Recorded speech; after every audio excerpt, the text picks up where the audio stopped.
with tattoos, and way too many asses on camera with rap dudes. Too much Gucci, Louis, Prada clothing trying to brand you. I just want to make a song to say thank you.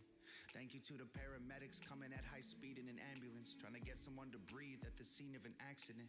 Covered in a stranger's blood and trying to bring them back again. Their stress levels always at a maximum. Thank you to the carpenters, mechanics, and the welders and plumbers. Y'all are building all the roofs that we're under. Swinging hammers in the pouring rain, the snow in the summer. I hope you know that I appreciate your struggle. Thank you to the nurses and doctors fighting for everyone's lives. Y'all don't always find a cure, but I believe that you tried.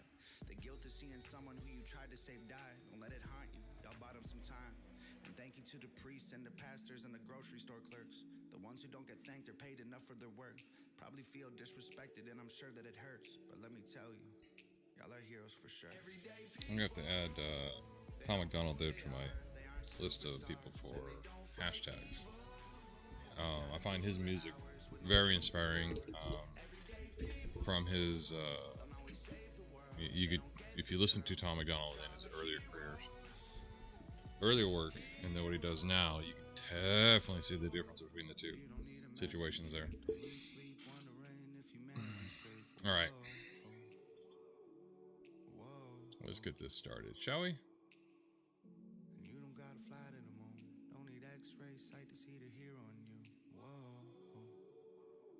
Whoa, it's me. Yeah, I probably should move this kind of in front of me, but it makes it hard to look at sometimes.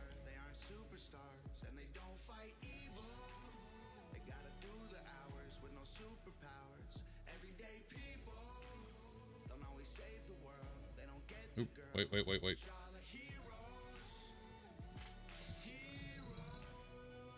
Excuse me. That's what life is all about. All about the reactions. So, let's see here. What's going on here?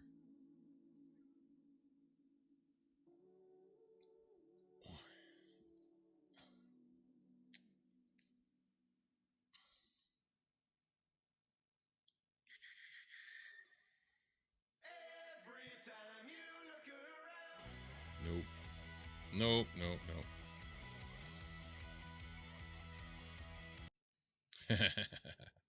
So that was actually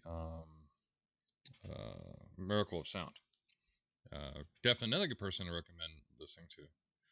So what we got here is failure to communicate. So what we're going to do is we're going to talk a little bit about procrastination, as usual. I mean, come on. It is a mitigating factor in our lives that kind of pushes us around and makes us forget things, makes us stop doing things, makes us just all around be total idiots, really. So, excuse me one second, I gotta wipe my face off because it's a little sweaty. I don't know why, it's only 79 degrees in this place, but for some reason it's kind of sweaty. Yeah. So what we got here is the idea that we need to find what procrastination is and how it affects our lives and what it does to prevent us from getting things done. I mean, it's always easy to do. It's always easy to think. It's one of those kind of things that makes it like, But that's how we look at things. That's how we feel about things. That's how it is. I mean, we always kind of put things off, and that's what procrastination is. So let's look at the definition of procrastination, shall we? Wait a minute, what's this? Oh, that's right. So, let's hold off on that for a second. So I'm going to talk about something that I've been wanting to talk about a lot. I mean, I've talked about quite a few times at conventions. Gotten some interesting conversations, both here and there, hit and miss. What it is I am what would classify a She-Hulk fan. And how am I a fan? Well, we have to go back quite a few years.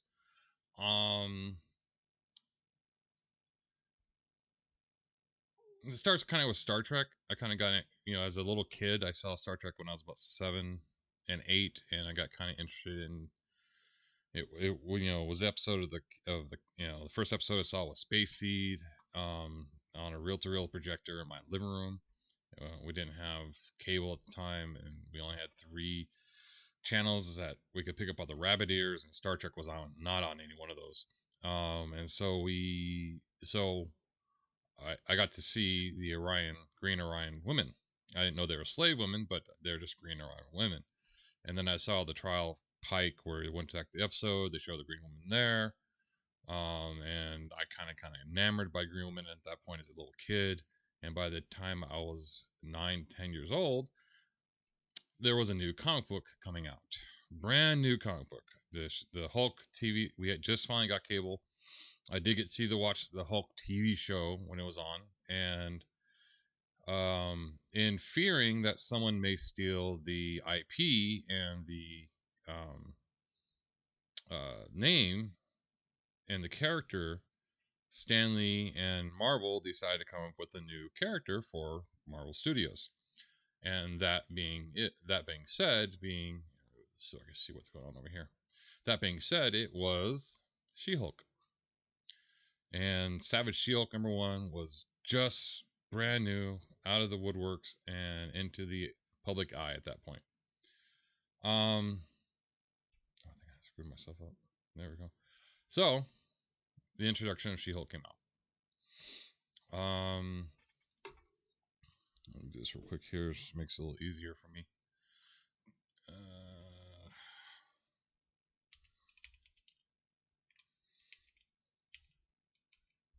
Now, mind you, my family was all really about was more about. You see the glow over there because I opened up a large ass window. My family was more about Archie and more safe comic books like that growing up, and occasionally we would get the Avengers. We would, get kind of X-Men on occasion, but what would happen is that we would go on trips, car trips, and my dad would let us kids go into the local mom and pop store, and because we drove everywhere, it made it easier to drive everywhere than fly everywhere with 5 kids, and they would all get comic books. We get 2 comic books. We get 2 deck of cards, or two deck of trading cards, playing cards, some games you could play in the car and stuff like that. And that's what we did. And so eventually, as the trip went on, I would end up with all the comic books because I was the littlest, and everybody got bored with them quickly. And a lot of the baseball cards I ended up with too. My brother kept quite a few of them and all that, but that's pretty much what was it. So me, being the kid, really fell in love with Savage She-Hulk #1. It came out in November of 1979, and I was 9 years old at the time, and I didn't really collect comic books then, and as much as I do now. I mean, to be honest, but She-Hulk was always one of my favorite characters next to Wolverine. And Hawkeye. Those are the 3 main heroes or heroine that I was thoroughly a fan of. Now, to get a better idea of what kind of individual I am, I have a comic book collection of over 15,000 comic books, and She-Hulk is #1 collected. Of my comic book collections, I have 1,108. 4 of them where She-Hulk either makes an appearance, makes a panel appearance. I got more than that because she may have made an appearance on the cover of the comic book, or she made an appearance inside one panel in the page, but it's not in the database. It wasn't added, so I'm slowly updating the database. So I would say I have close to more 2,000 to 3,000 comic books with She-Hulk in it. And then, Captain America, Iron Man, Spider-Man, and then Logan, because, well, that's just the popularity of the comic books, of the characters in comic books. So, and that's what my database says I have. So now, yeah, so I've been a fan of She-Hulk since 9 years old. I have well over $10,000 worth of collectibles, pictures. I'll show you what I have on my wall here, but I can't really. Of various photos, various figurines, Funko Pops, various little Lego figurines and stuff like that people gave me or I collected on occasion, and so that's where I got my She-Hulk fandom. So I was super excited when the first She-Hulk movie was supposed to come out, and then I saw a picture of it, and I like, oh, that's crap. And that was the one starring Bridget Nielsen. Not only the fact that they kind of screwed up, they made Bridget Nielsen the actual actress Jennifer Walters too, and then they were going to, yeah, this was back in the early '90s. And they made Bridget Nielsen Jennifer Walters, and they made her She-Hulk. I would have been better if they made a smaller individual Jennifer Walters and Bridget Nielsen She-Hulk, and then they could superimpose and do all what cinematic fun they can do. So I was a big fan of She-Hulk. And then, of course, I was excited when they decided to make the Marvel Cinematic Universe She-Hulk Attorney at Law. And Tatiana Maslany, I thought was a perfect. I mean, we have the technology now, so it's easier to do the She-Hulk. They have the stand-ins for it. They have everything else, and I'm thinking this is going to be great. This is going to be awesome. She-Hulk is phenomenal.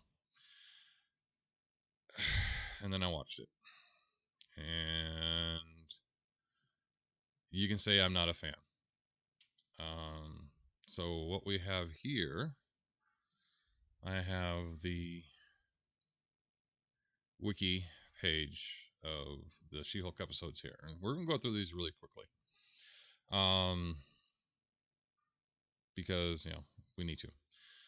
So the first episode, called "The Normal Amount of Rage," in the original comic book series, She-Hulk was hurt by a mobster who taught him, or who Jennifer Walters was the DA, assistant DA, or the DA assistant DA on the case on this person, and she gets shot in front of the courthouse, and her cousin Bruce Banner, happens to be there, and knowing that her and him had the same blood type, they decided to do a he decided to do a blood transfusion, not knowing that the gamma particles in his bloodstream transferred over to her, and as a result of it, she became She-Hulk. Not much in the movie here. Now, as you can see here in the series here, oops. A Sakaran ship shows up. Why, I don't know. It just does, and it's, absolutely astounding in that sense. I wish I could put it over here, but it turns darker when it's on this screen. That's why I like it over here. So let's try to make this a little easier for me to read, so I'm not turning my head too much. And kind of causes the car crash. He gets a scratch. He gets a bleed because he can't turn into the Hulk right now due to his arm being kind of destroyed of doing the snap. And yes, they really go over this quickly because the starting of it with Titania breaking through, they don't go to well, anyway, while attempting for Banner, so she loses control, even though she says that she has perfect control. She obviously lost control, turning into She-Hulk, and eventually kind of just ran off into the night after going to the bar and had those women just fuss over. So now he tries to train her, which she's saying, "Oh, I don't have, we all know this phrase where she says, I am much better at you because I handle rejection, anger much more better than you do." But Banner, you gotta understand, this is the Hulk. The Hulk is he's at the epitome of the cohesion between Banner and the Hulk.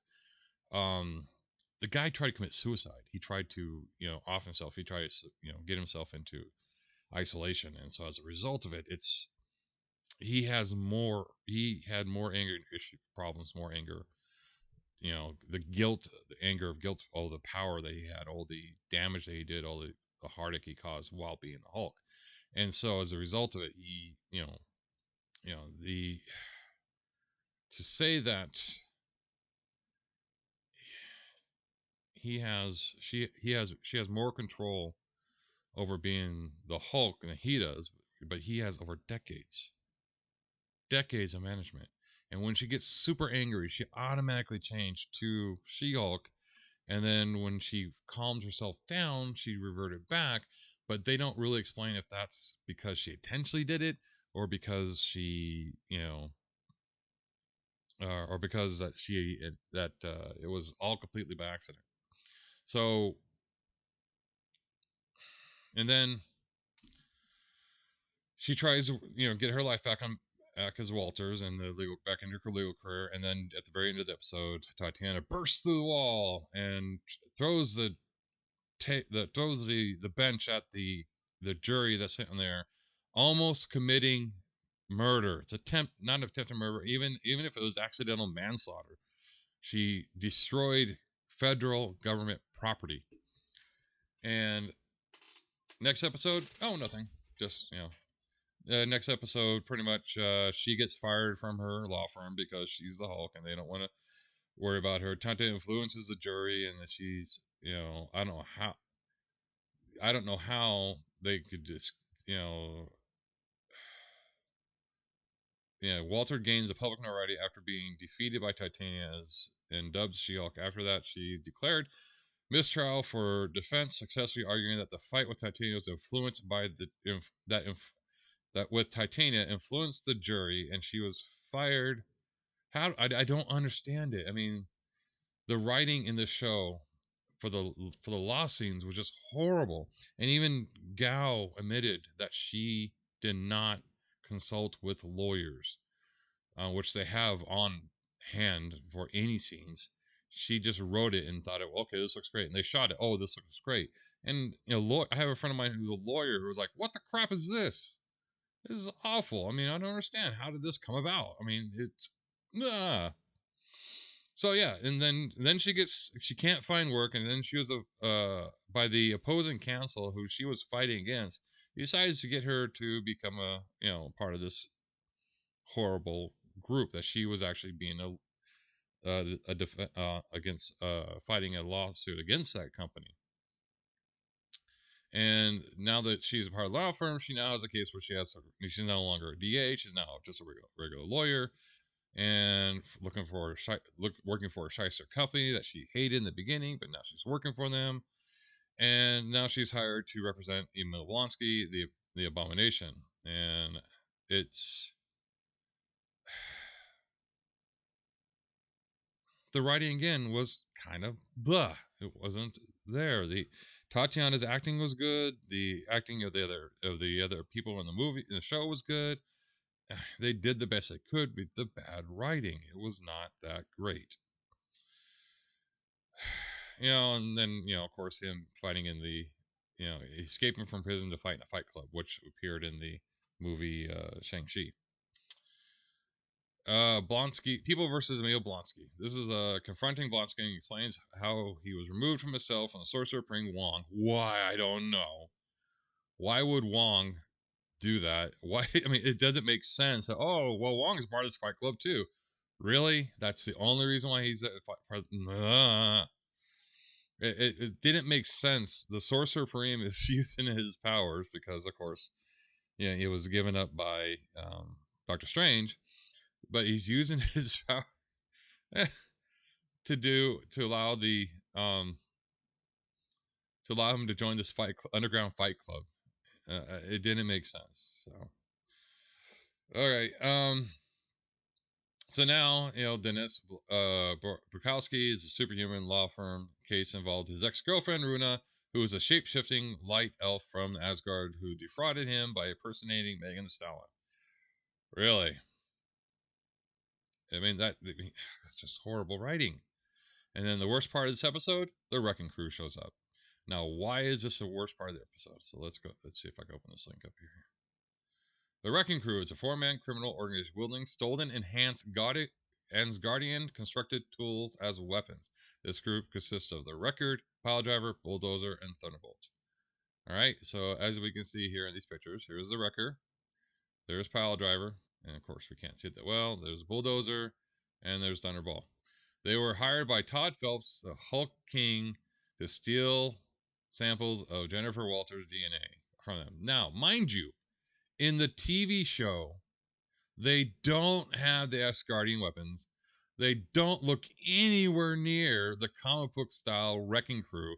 I had to sit and explain to somebody who the Wrecking Crew was because they're like going, who are these guys? And then when I said the Wrecking Crew, they're like, no, that's not the Wrecking Crew. Because that they don't look anywhere near the Wrecking Crew, and plus they don't have any of the actual weapons, the Asgardian weapons, enhanced weapons that I think Loki's the one that allowed them to get. So that they were designed to fight Thor, fight the Avengers, and here they are. This little wimp ass people are the, and then the and then they were hired by the Hulk King. Todd Phelps, the Hulk King. Now, this part, I think she didn't know she wanted. According to the gal, this whole character was like awful. She didn't really know it. I mean, the whole reason why that Jennifer Walters is having an issue with this guy is because they went on a date with, I think, a Tinder date, and it was a failed date. It was awful. Oh, by the way, this might be a 2-part episode. Yeah, it was just an absolute awful writing. I mean, this is something that you would find. It looks like Jennifer Gao went to Tumblr and went to the Tumblr's authors and said, "Hey, give me something that may look good, maybe." And then they brought all those writers into the writing room. If you look in the actual thing, they had 5 writers, and they come up with this shit. Sorry for the language. They come up with this crap. I mean, come on. I mean, they look nothing like their characters. The Thunderbolts and all that. Come on, here we go. Look at this. And I remember in the episode, he wasn't even black. I think Thunderball was a white guy. I mean, let me see here.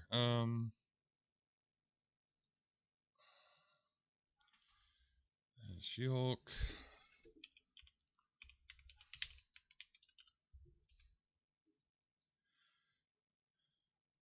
Yeah.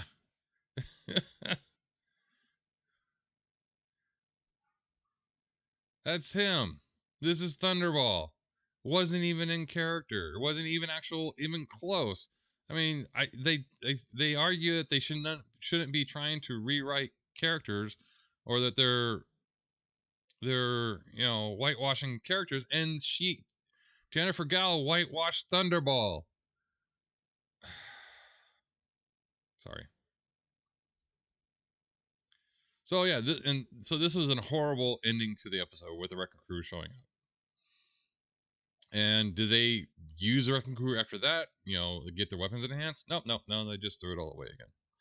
Yeah, we're going to do episode 1 through 4 here again, and then we'll do something else. Now, episode 4. 4 was not a bad episode. Yes, it had a cheesy character by the name of Donnie Blaze. Who is Donnie Blaze? Someone created for the TV show, not an actual MCU character. And I finally hit me after looking this up here and everything that Donnie Blaze was a mocking of one character who was famous in the Marvel universe, not the Marvel Cinematic Universe, but in the Marvel Universe, and that is Johnny Blaze. Johnny Blaze, of course, we know is the infamous Ghost Rider. So I think this episode was just to be mocking Donnie Blaze. That was the whole point of this episode. The actual episode overall, I kind of did enjoy. It didn't have the cheesiness. It had some cheesy one-liner situations. It had some good stuff with it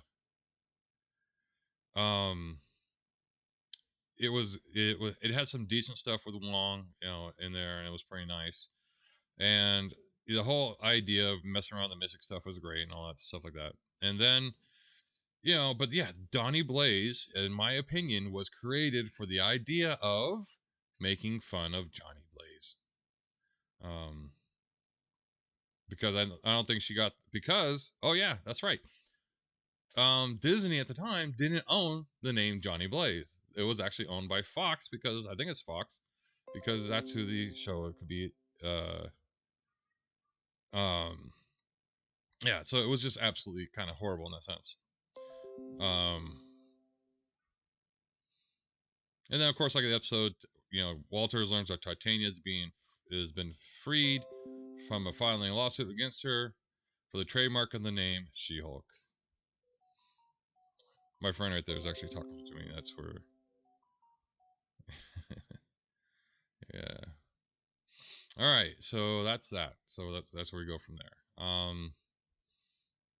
I'll go over the next 5 episodes of the show. But yeah, God, this is horrible writing. All right, so the next thing we're going to talk about, I went and saw a movie this weekend. And it was called The Killer's Games, and the movie itself wasn't bad. There was a lull moment in it. I mean, the Rotten Tomato ratings of 43%, 5.8 on the IMDb. The movie overall wasn't awful. It could have been better. Alex Kingston was on. Ben Kingsley was awesome.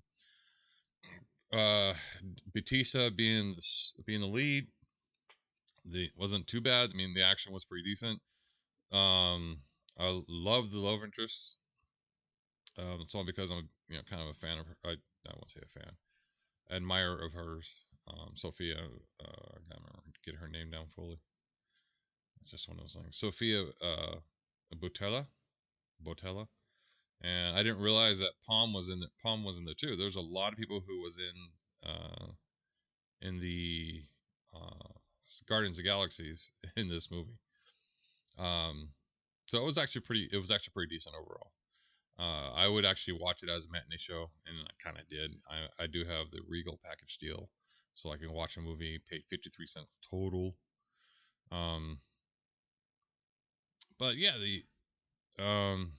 sorry in the chat. I hate this. All right, so yeah, I would recommend it. Recommend seeing it as a matinee show. It was funny. There was several funny parts.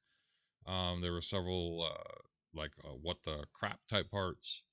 Didn't make sense. Too many of those quick action switches that they've been doing lately, more and more of.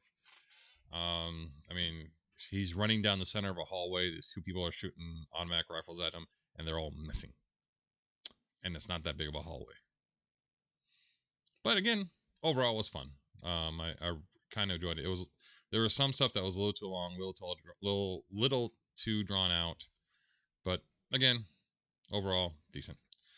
All right, so that. Oh, sorry, we didn't get back to defining what procrastination was. We're gonna do it next time.